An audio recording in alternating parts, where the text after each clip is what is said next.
sembelih. Ibrahim kaget. Kenapa ya Allah? Kamu adalah orang yang sering ngomong bahwa yang paling kamu cintai saya. Tapi setelah ada anak kamu, kayaknya enggak. Protes Nabi Ibrahim, Pak. Yang benar Gusti, iya harus anak kamu. Karena beliau kadung janji, kadung komitmen yang paling dicintai Allah, tidak ada yang lain. Saya akan mencintai engkau ya Allah, meskipun harus mengorbankan anak saya. Sehingga cerita terus disyariatkannya korban itu.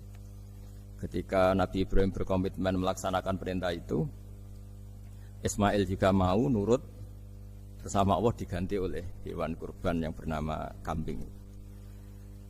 Sehingga versi cerita itu bahwa Allah akan maklumi ketika orang mencintai Allah secara serius, bersamaan dengan itu orang juga mencintai anaknya dengan proporsi masing-masing. Itu di khazanah-khazanah yang saya baca. Versi kedua,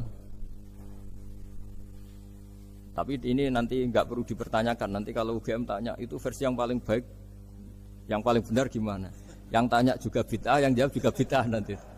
Karena itu wilayah yang kadung terjadi. Jadi kalau dalam ilmu hadis itu, kalau kadung terjadi, mbok kamu unggulkan yang mana, tetap saja yang terjadi hanya satu, mau kelewat. Beda dengan istihad solusi. Karena mau terjadi ya kita uji coba. Kalau nggak cocok yang A ya cocok alternatif B, alternatif C. Kalau sudah kelewat, mau gimana? Kalau salah ya salah aja kan. Versi kedua begini. Semoga versi kedua ini yang benar. Kalau ini benar, keren. Nabi Ibrahim itu memaklumatkan diri. Kalau dalam bahasa Arab itu iddia itu mengklaim bahwa dia adalah orang yang paling sayang terhadap makhluk Allah, semua hamba Allah. Terus beliau diterbangkan ke langit. Ya karena UGM ini lembaga akademik, nanti saya baca teksnya. Kalau bahasa Arabnya itu takbirnya. Diterbangkan ke langit, ke alam malakut. Ya tidak usah ditanyakan cara terbang gimana, nanti ribet nanti itu. Setelah diterbangkan di langit, wa kadzalika nuri Ibrahim malakutas samawati wal ardh, diperkenalkan alam langit, terus dipertontonkan. Itu ada sekian hamba Allah yang nyabu, yang ngefly, yang dugem, pokoknya yang maksiat-maksiat itu. Ibrahim ditanya sama Allah, gimana itu mereka menurut kamu? Damirhum, habisi saja Allah. Mereka makan rezekimu, hidup di bumimu, tapi mereka tidak mengindahkan engkau. Matikan saja. Sama Allah diturutin. Jalan-jalan lagi sampai 3 kali peristiwa tempat-tempat maksiat itu dihabisin sama Nabi Ibrahim. Beliau minta sama Allah supaya itu dihabisin. Singkat cerita, terus beliau diturunkan sama Allah. Setelah diturunkan, ya Allah tidak jawab, tidak apa. Allah itu punya sunnah, punya tradisi. Dengan nabinya itu tidak jawab. Suatu saat Nabi Ibrahim disuruh bunuh anaknya, disuruh nyembelih. Protes kan? Huwa samratu fuadi. Ini kekasih saya, putra saya. Kenapa engkau nyuruh membunuh? Terus kata Allah, kamu tidak ingat di malam kamu saya mi'rajkan, melihat hamba-hambaku, dan itu yang bikin aku, dan saya cinta sama mereka yang bikin saya. Kamu enak saja minta dibunuh. Sengkirian gantian saya yang minta, kamu tidak nurutin gitu. Kamu pas minta saya tidak tak pikir, langsung tak turutin. Kenapa saya yang sekarang minta kamu mikir gitu. Tapi huwa samratu fuadi, itu buah hati saya.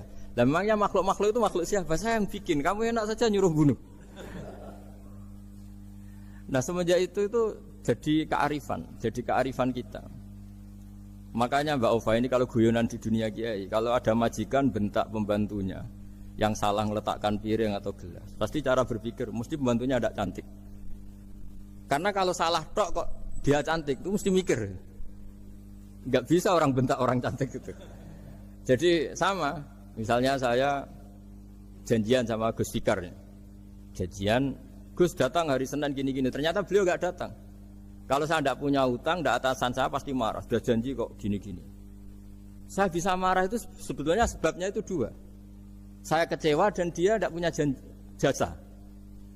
Tapi yang diomongkan hanya, wah, semua kamu khulful wa'di apa? Enggak tepat.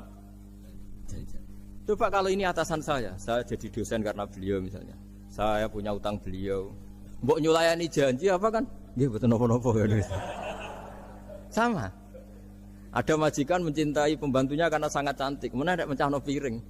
Omahe dirubuhno itu ndak apa-apa gitu kan gitu. Sama.